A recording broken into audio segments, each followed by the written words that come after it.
जन्म कुंडली देखना सीखें पार्ट 2 है ये। और पिछले पार्ट में हम लोग ने लग्न कुंडली में लग्न, राशि और ग्रहों के बारे में जाना। लेकिन आज इस वीडियो में हम आपको इससे आगे बताएंगे, थोड़ा सा रिवीजन के तौर पे आपको बताए दे रहे हैं कि जन्म कुंडली में जहाँ पर ला लिखा होता है ये वाला हाउस जो है फर्स्ट हाउस होता है, लगन असेंडेंट जिसे बोलते हैं, और बाकी कुंडली में 12 हाउसेस होते हैं और 12 ही राशियाँ होती हैं, 9 ग्रह होते हैं। ठीक है, और यहाँ पर ये राशियाँ दी गई हैं और ग्रह दिए गए हैं। कुछ राशियों के स्वामी जो है, कुछ 2 राशियों के स्वामी एक ही होते हैं, वो भी हमने आपको पिछले वीडियो में बताया। जैसे मेष और वृश्चिक के मंगल ही हैं, उसी प्रकार से ये वृष और तुला के राशि पति जो हैं वो शुक्र ही हैं, और मिथुन और कन्या के स्वामी बुधदेव हैं। उसी प्रकार से धनु और मीन के स्वामी हैं बृहस्पति, और आगे मकर और कुंभ के स्वामी हैं शनि। तो ये 2 राशियाँ के जो स्वामी हैं वो एक ही हैं, और बाकी कर्क के चंद्रमा हैं, सिंह के सूर्य हैं। ये आपने देख लिया, जान लिया। इसके आगे हम लोग बढ़ते हैं। तो सबसे ज़्यादा इम्पॉर्टेंट है, पूरा वीडियो एंड तक देखिएगा, छोटा सा वीडियो, ज़्यादा लंबा नहीं होगा। हम हाउसेस के बारे में बताएंगे कि किस हाउस से कौन सी चीज़ देखी जाती है, बहुत ही आसान शब्दों में आपको समझा देंगे। और अगर आपने चैनल को अभी तक सब्सक्राइब नहीं किया तो सब्सक्राइब बिल्कुल कर लीजिए, क्योंकि हम आगे वाले वीडियो में और भी चीज़ें आपको बताने वाले हैं। तो देखिए, कुंडली का जो फर्स्ट हाउस होता है सबसे महत्वपूर्ण हाउस होता है, क्योंकि लग्न हाउस बोलते हैं इसको, और यही सब कुछ आपका निर्धारित कर देता है। लग्न हाउस को ही अगर आपने सही से अध्ययन कर लिया डिटेल में, तो आपको लगभग 70-75% चीज़ें इसी से ही आप प्रेडिक्ट कर सकते हैं। इसी से आप समझ सकते हैं कि फर्स्ट हाउस कितना ज़्यादा इम्पॉर्टेंट है। तो देखिए, फर्स्ट हाउस के लिए कहा भी गया है होरा शास्त्र में, देहम रूपम च ज्ञानम च वर्ण च बलावलम सुखम दुखम स्वभावच लग्न भावा निरच्छेद। मतलब देहम रूपम, देह को देखने के लिए, मतलब बॉडी को, आपका रूप आकार कैसा होगा, उसको सारी चीज़ों को देखने के लिए हमें क्या देखना चाहिए, लग्न हाउस मतलब फर्स्ट हाउस। ज्ञान कैसा व्यक्ति के पास में होगा वो फर्स्ट हाउस बता देता है, और बलावल, व्यक्ति में कैसा बल भी होगा या बलहीन होगा, दुर्बल होगा, ये सारी चीज़ें फर्स्ट हाउस से ही देख ली जाती हैं। हम आगे और चीज़ें बताएंगे कि कैसे क्या देखा जाएगा, कौन सा ग्रह होना चाहिए फर्स्ट हाउस में कि दुर्बल होगा या बलवान होगा, वो सारी चीज़ें हम बाद में बताएंगे। इसके अलावा आपका चेहरा, फेस, फोरहेड, ये भी चीज़ें फर्स्ट हाउस से देखी जाती हैं। आपका कलर कैसा होगा, मतलब श्याम वर्ण होगा कि गौर वर्ण होगा, ये भी चीज़ें इसी से पता चलती हैं। मतलब आपका फेयर कम्प्लेक्शन होगा या डार्क कम्प्लेक्शन होगा, ये भी सारी चीज़ें फर्स्ट हाउस से ही देख ली जाती हैं। उसके अलावा आपका स्वभाव कैसा, आपका स्वभाव होगा, हंसमुख स्वभाव होगा या गंभीर स्वभाव होगा, ये सारी चीज़ें फर्स्ट हाउस से देखी जाती हैं। और सुख दुख भी फर्स्ट हाउस से देख लिया जाता है। तो इतनी सारी चीज़ें देखी जाती हैं। अगर एक शब्द में कहें तो ओवरऑल आपकी पर्सनालिटी फर्स्ट हाउस से देख ली जाती है। तो उम्मीद करते हैं फर्स्ट हाउस आपको एकदम क्लियर हो गया कि क्या क्या चीज़ देखेंगे। उसके बाद में हम लोग अब सेकंड हाउस की तरफ बढ़ते हैं कि सेकंड हाउस से हम लोग क्या क्या चीज़ें देख सकते हैं यहाँ पर। तो अब सेकंड हाउस में देखते हैं।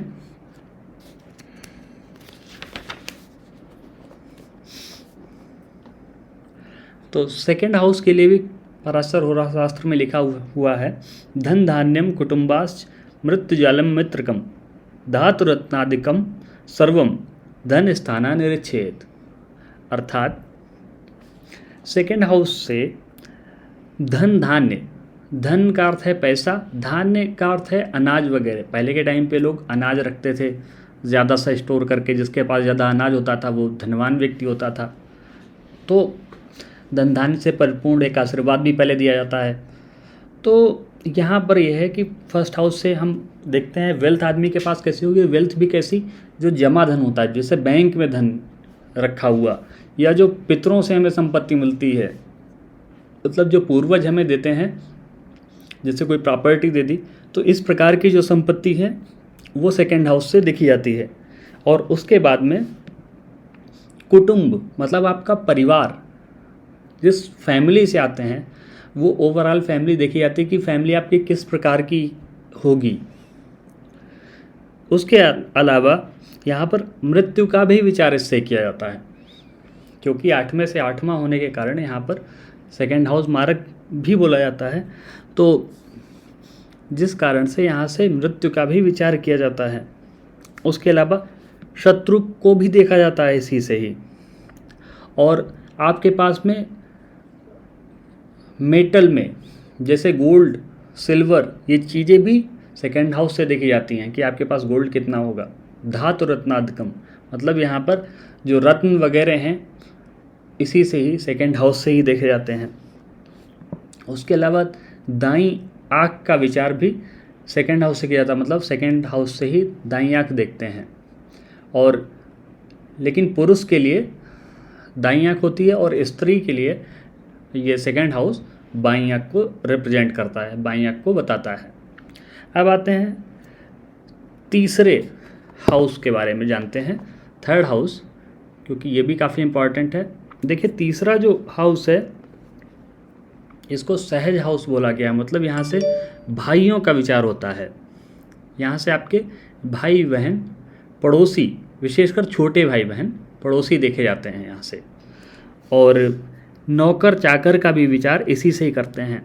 आपका कम्युनिकेशन कैसा होगा वो भी थर्ड हाउस से ही देखते हैं। और एक चीज़ हम पिछले हाउस में बताना भूल गए, सेकंड हाउस से स्पीच भी देखते हैं। आपकी वाणी का भाव बोला जाता है, मतलब आपकी स्पीच कैसी होगी, मधुभाषी होंगे कि कटुभाषी होंगे, मतलब मीठा बोलेंगे कि कड़वा बोलेंगे, ये सारी चीज़ें सेकंड हाउस से देख ली जाती। लेकिन थर्ड हाउस से कम्युनिकेशन देखा जाता है, किस प्रकार से आप कम्युनिकेशन करते हैं वो देखा जाता है।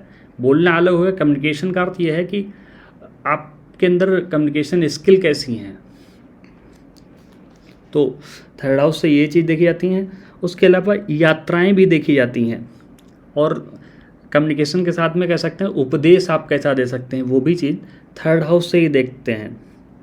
और यात्राओं का भी विचार होता है। उसके अलावा माता पिता की डेथ किस प्रकार से होगी ये भी थर्ड हाउस से पता कर लिया जाता है। एंड इसके बाद में आते हैं फोर्थ हाउस, चतुर्थ भाव। चतुर्थ भाव बहुत इंपॉर्टेंट होता है क्योंकि सुख का भाव होता है, यहाँ से सुख देखे जाते हैं। और माता का भी विचार फोर्थ हाउस से किया जाता है, क्योंकि माता का घर भी बोला जाता है। तो और यहाँ से वाहन को भी देखा जाता है कि आपके पास कितना वाहन, कैसे वाहन होंगे, आपके पास ज़मीन कैसी होगी, ठीक है, आपका घर कैसा होगा, और आप घर पे रहेंगे या बाहर रहेंगे, आपका जन्म जहाँ हुआ है वहाँ रहेंगे या विदेश रहेंगे, ये भी चीज़ें चतुर्थ भाव से ही देख ली जाती हैं। माता का सुख कैसा होगा, मदर का सुख होगा, वो भी सारी चीज़ें फोर्थ हाउस से देखी जाती हैं, ठीक है। और जमा धन भी इससे देख लिया जाता है, जैसे कोष, वो भी इससे देखा जाता है, कुछ चीज़ें इसी से विचार करी जाती। तो अगर एक लाइन में कहें तो भूमि, भवन, वाहन और माता का सुख, आपके संबंधी जिनको आप बहुत ही क्लोज समझते हैं वो भी फोर्थ हाउस से देखे जाते हैं। अगर फोर्थ हाउस गड़बड़ होगा तो आपके संबंधी, आप जिनको क्लोज फ्रेंड वगैरह मानते हैं, वो भी आपको धोखा दे सकते हैं। तो फोर्थ हाउस से ये चीज़ें देखी जाती हैं। अब आते हैं इसके बाद में फिफ्थ हाउस, पंचम भाव। पंचम भाव को बोलते हैं ज्ञान का भाव, मतलब यहाँ से एजुकेशन देखते हैं, वो भी एजुकेशन कैसी, ग्रेजुएट लेवल की। और जो बचपन की एजुकेशन होती है, सेकेंड क्लास, थर्ड क्लास, वो तो सेकेंड हाउस से देखी जाती है। यहाँ पर जो है लगभग ग्रेजुएट जो लेवल की एजुकेशन है वो पंचम भाव से देखी जाती है। पंचम भाव ज्ञान का होता है, संतान का होता है, ठीक है। तो शिक्षा और किड्स वगैरह फिफ्थ हाउस से ही देखे जाते हैं। उसके अलावा जितना यंत्र मंत्र, विद्या, ठीक है, बुद्धि, आपके पास दिमाग कैसा होगा, सत्ता, अधिकारी या अधिकार, मतलब आपके पास में कैसे अधिकार होंगे, आपका जो रुतबा है वो कैसा होगा, है ना, आपके पास में अधिकार होंगे कि नहीं होंगे, आप अधिकारी वर्ग में आएंगे कि नहीं आएंगे, वो भी पंचम भाव से देखा जाता है। तो पंचम भाव से पुत्र का भी विचार और पुत्री का भी विचार किया जाता है, जो हमने बताया था आपको संतान का भाव, इसीलिए पंचम भाव को बोलते हैं। और पंचम भाव से क्रिएटिविटी भी देखी जाती है, अगर कोई व्यक्ति कलाकार है तो वो भी पंचम भाव से ही देखा जाता है। तो 5th हाउस उम्मीद करते हैं एकदम क्लियर हो गया होगा। उसके बाद में 6th हाउस पे आते हैं। 6th हाउस भी काफ़ी इम्पॉर्टेंट हाउस होता है और मुख्यतः ये बोला जाता है रोग रिपु ऋण का हाउस, मतलब डिजीजेस, एनिमी और डेट मतलब कर्ज, ये चीज़ें इस 6th हाउस से ही देखी जाती हैं। तो देखिए यहाँ पे अगर इसको गौर से देखेंगे इस हाउस में, ये आपके डेली रूटीन को भी बताता है कि आपका डेली रूटीन कैसा होगा, आप चैरिटी करेंगे या नहीं करेंगे, वो भी 6th हाउस से ही देखा जाता है। मामा का पक्ष, ननिहाल वगैरह, मामा का भी विचार 6th हाउस से ही किया जाता है। इसके अलावा अल्सर वगैरह का, ठीक है, कोई घाव वगैरह का विचार भी 6th हाउस से किया जाता है। और सास का, सौतेली माता का भी विचार इसी भाव से ही किया जाता है। तो 6th हाउस काफ़ी इम्पॉर्टेंट हो जाता है यहाँ पर आपके लिए। उसके बाद में आता है सप्तम भाव। सप्तम भाव भी अपने आप में बहुत ही ज़्यादा इम्पॉर्टेंट है, क्योंकि 7th हाउस आपकी लीगल पार्टनरशिप को दिखाता है, मतलब ऐसी पार्टनरशिप जो कानून के द्वारा बंधी हुई हो, ठीक है। तो यहाँ से स्पाउस का भी विचार करते हैं, आपके पार्टनर का, ठीक है, आपका स्पाउस भी आपका लीगल पार्टनर होता है तो उसका विचार करते हैं। इसके अलावा आपके बिजनेस पार्टनर का भी विचार 7th हाउस से किया जाता है। और पहले के टाइम पे पद यात्रा, पैदल यात्रा का भी विचार इससे किया जाता था। व्यवसाय का भी विचार इसी से किया जाता, क्योंकि 7th हाउस से हम देखते हैं कौन व्यक्ति कैसा व्यापार करेगा, है ना, व्यापार कैसा होगा, व्यापार का नेचर कैसा होगा, व्यापार कैसा चलेगा, वो सारी चीज़ें सप्तम भाव से ही देख ली जाती हैं। इसके अलावा व्यापार में पार्टनरशिप करें या ना करें, पार्टनरशिप होगी तो कैसी होगी, वो भी सप्तम भाव से ही देखा जाता है। और दृष्टि की हानि, वो भी 7th हाउस से ही देखी जा सकती है। और मृत्यु का विचार भी 7th हाउस से ही किया जाता है। 7th हाउस से ये भी देखा जा सकता है कि आपका पार्टनर कैसा होगा, ठीक है, पार्टनर का स्वभाव कैसा होगा, ठीक है, उम्र में कैसा होगा, छोटा बड़ा, वो लगभग काफ़ी कुछ चीज़ें 7th हाउस से देख ली जाती हैं। इसीलिए 7th हाउस बहुत ही ज़्यादा इंपॉर्टेंट है। 7th हाउस आपके स्टेटस को बताता है कि आपका स्टेटस कैसा होगा। इसके अलावा आते हैं अष्टम भाव को। अष्टम भाव भी बहुत ही ज़्यादा महत्वपूर्ण भाव है और अष्टम भाव से जो है आयु का विचार किया जाता है। जब आयु का विचार किया जाता है अष्टम भाव से, तो जाहिर सी बात है आयु और मृत्यु आपस में बहुत ही ज़्यादा जुड़ी हुई चीज़ें हैं दोनों चीज़ें, क्योंकि आयु के साथ में ही जितनी आयु होती है उसके बाद में ही मृत्यु हो जाती है, तो दोनों चीज़ें बहुत ज़्यादा रिलेटेड हैं। इसीलिए आयु का विचार और मृत्यु का विचार दोनों ही अष्टम भाव से किया जाता है। इसके अलावा आकस्मिक होने जाने वाली चीज़ें वो भी अष्टम भाव से देखते हैं। युद्ध और शत्रुओं को भी इससे देखा जाता है। किला वगैरह भी इसी से देखे जाते थे। किला मतलब जो पुराने टाइम पे बड़े बड़े जो राजाओं के महल हुआ करते थे वो। और इसी अष्टम भाव से मृतक का धन देखते हैं, जो इंश्योरेंस से पैसा वगैरह मिलता है वो भी अष्टम भाव से देखते हैं। मतलब किसी के मरने के बाद आपको अचानक पैसा मिल जाए या लॉटरी सट्टा में भी अचानक पैसा मिल जाए, वो भी अष्टम भाव से ही देखा जाता है। और ये भी देखते हैं अष्टम भाव से कि मृत्यु के बाद में कैसा क्या होगा, मृत्यु के बाद में गति कैसी होगी, ठीक है, पुनर्जन्म अगर आपका होगा तो कैसा होगा, ये भी अष्टम भाव से ही देख लिया जाता है। और तो इसके अलावा जो आपके प्राइवेट बॉडी पार्ट्स हैं वो भी अष्टम भाव से ही देखे जाते हैं। तो उम्मीद करते हैं यहाँ पर काफ़ी चीज़ें आपको समझ में आ गई होंगी, ठीक है। और बॉडी पार्ट्स की जब बात आई थी तो हम आपको बता देते हैं कि फर्स्ट हाउस से ओवरऑल बॉडी देखी जाती है, सेकेंड हाउस से आँख वगैरह ईएनटी एरिया का विचार किया जाता है, और थर्ड हाउस से कान का भी विचार किया जाता है, और बाकी आपके कंधे वगैरह, हाथ, और फोर्थ हाउस से चेस्ट रीजन देखा जाता है। पंचम भाव से आपका स्टमक रिलेटेड हो जाती हैं चीज़ें, और षष्ठम सेवन्थ से भी वही आपके जननांग वगैरह देखे जाते हैं। अष्टम भाव से बॉडी पार्ट्स। तो इसके बाद में नवम भाव जो होता है वो धर्म का भाव होता है, और यहाँ से देखा जाता है कि आप कैसे होंगे, धार्मिक होंगे कि अधार्मिक होंगे। नवम भाव भाग्य का भाव भी होता है, तो इससे देखा जाता है कि आपका भाग्य कैसा होगा। और नवम भाव से आपके टीचर्स, आपके गुरु कैसे होंगे वो भी पता चलता है, और आप कैसी तीर्थ यात्राएं करेंगे, तीर्थ यात्रा करेंगे कि नहीं करेंगे।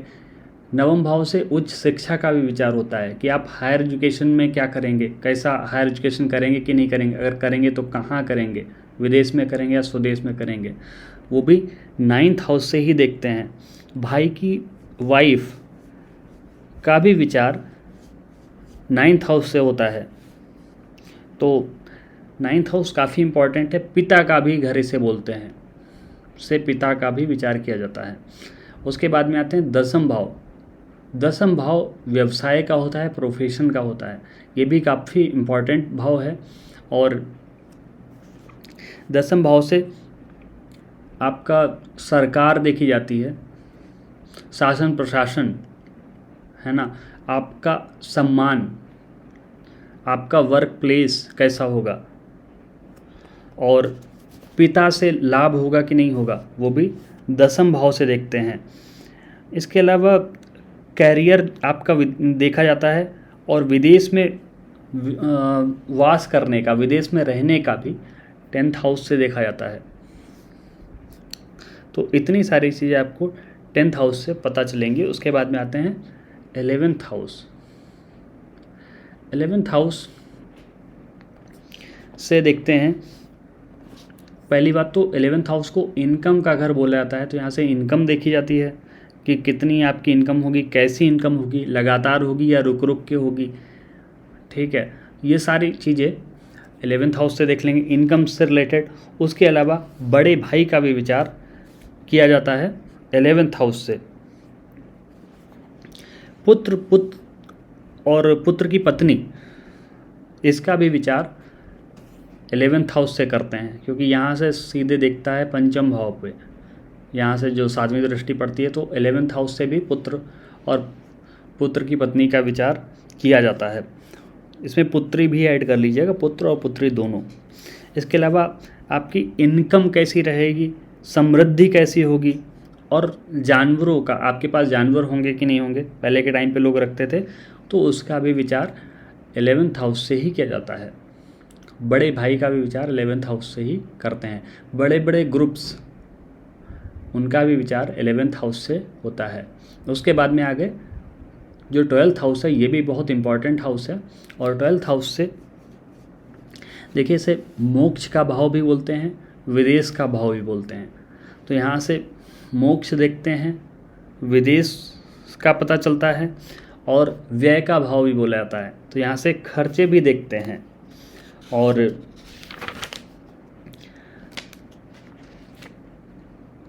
मृत्यु का भी विचार यहाँ से किया जाता है, क्योंकि जब मोक्ष मिलता है, मोक्ष मृत्यु से डायरेक्ट रिलेटेड है। इसके अलावा जेल भी यहीं से देखते हैं, विदेश स्थान भी देखते हैं यहीं से, एकांत स्थान भी यहीं से देखते हैं, और आपकी नींद कैसी होगी वो भी 12th हाउस से देखी जा सकती है। आपके खर्चे कैसे रहेंगे वो भी 12th हाउस से देखे जाते हैं। तो यहाँ पर उम्मीद करते हैं आपको सारे हाउसेस जितने हैं 12 हाउसेस ये सब कंप्लीट समझ में आ गए होंगे। और अगर थोड़ा बहुत कन्फ्यूज़न हो तो वीडियो को फिर से चला के देखिएगा, रिपीट कर कर के देखिएगा, आपको सारे हाउसेस के बारे में एकदम क्लियर हो जाएगा। तो आप कुंडली देखना तभी आप सीख पाएंगे, क्योंकि ये चीज़ें बहुत इंपॉर्टेंट है, कौन सा भाव क्या बताता है। अगर यही नहीं पता होगा तो विचार फिर क्या करेंगे। तो आज के वीडियो में इतना ही था। उम्मीद करते हैं आपको वीडियो समझ में आया होगा, अच्छा भी लगा होगा। जैसा भी लगा हो आप कमेंट में हमें ज़रूर बताइएगा, लिखिएगा। अगर आपके कोई भी डाउट हैं, कोई भी क्वेरी हैं तो आप हमें कमेंट में लिखिएगा, सो दैट हम उसका रिप्लाई आपको अगले वीडियो में करें। और तो यहीं पे वीडियो का एंड करते हैं और आपका समय शुभ हो। Thank you so much for watching.